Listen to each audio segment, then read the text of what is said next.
I make a noise or I do something that no one has ever done before, and then I can feel unique again, even if it's only for like a second. Today I want to show you what I think is one of the best ways to add weight and character to your drums. To do this, we're going to use the one instrument that everyone owns, the human voice. What's great about this is that anyone can do it. All you need is a microphone, some drum samples you already like, and maybe a warm beverage. This technique can take your drums to the next level. What makes this possible is something called the proximity effect. Basically, as you move closer to the microphone, you get a natural boost in the low frequencies. Singers, like Frank Sinatra, use this effect to add natural resonance to their voices. Beatboxers will hold the mic right up to their mouths to mimic kick drums and synth basses.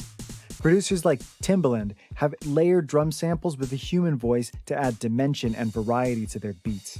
Why do they do this? Because there is no instrument as expressive as the human voice.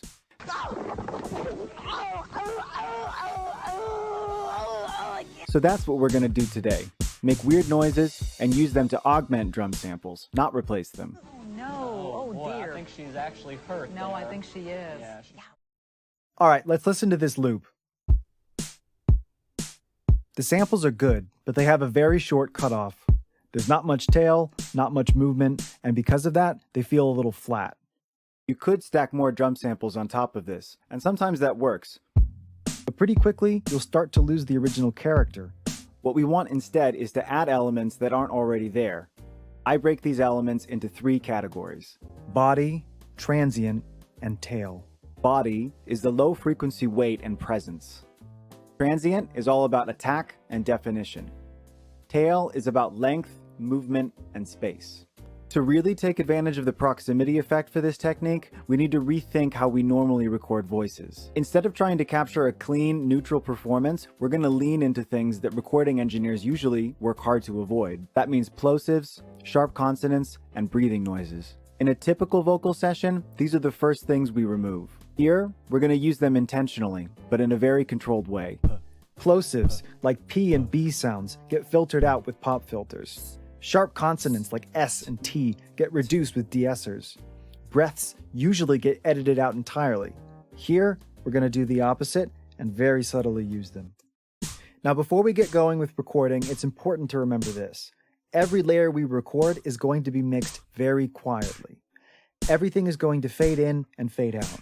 These sounds are meant to work in context. If they sound strange on their own, that's completely normal. Blah, blah, blah, blah, blah, blah. Let's start recording. I've got my microphone set up, the snare playing on another track, and the metronome on.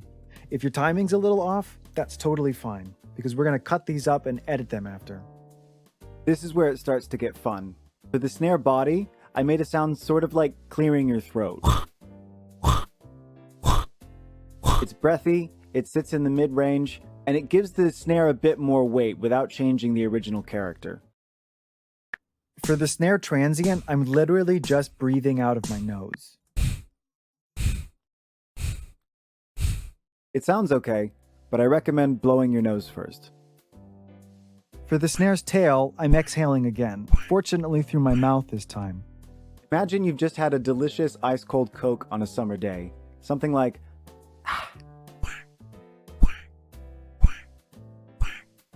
For the kick transient, I'm making a pop sound again, but this one's a lot more spitty. I'm sort of sticking my tongue out between my lips and making a spit sound. I'm staying close to the microphone, but angling slightly off to the side so I'm not spitting directly into it. That helps prevent distortion and, keeps the mic alive. For the kick tail, we're going to sing a low note, almost like Gregorian chant or Mongolian throat singing. If you don't have a low voice, you can pitch this down in your DAW afterward, and sometimes that actually sounds better. What we're doing here is sustaining the low frequencies of the kick, past the initial attack. The fades are really important with this one. We want a longer fade in so we're not getting in the way of the original hit, and an even longer fade out to give it a sense of space. It makes the kick a bit more musical, but you really want to play around with the fades to get it just right. For the kick body, I used a plosive B sound. This one sits kind of halfway between the transient and the tail. There's a fast attack and some proximity effect happening, but it's not as aggressive as the Transient. You get a nice pop in the frequency before the tail kicks in. Now I'm going to cut these recordings up into individual hits, line them up to the grid, and trim the tails a bit. After that, I add a fade in and fade out to each hit so we don't get any unwanted clicks or pops. Most of the time, you'll want a very short fade in. This one's about 3 milliseconds. And then a longer fade out, sometimes up to half a second. When these layers are muted, the drums feel smaller. When they're on, you shouldn't really notice them. You should just feel the difference. Once you're happy with the mix, export these as individual hits.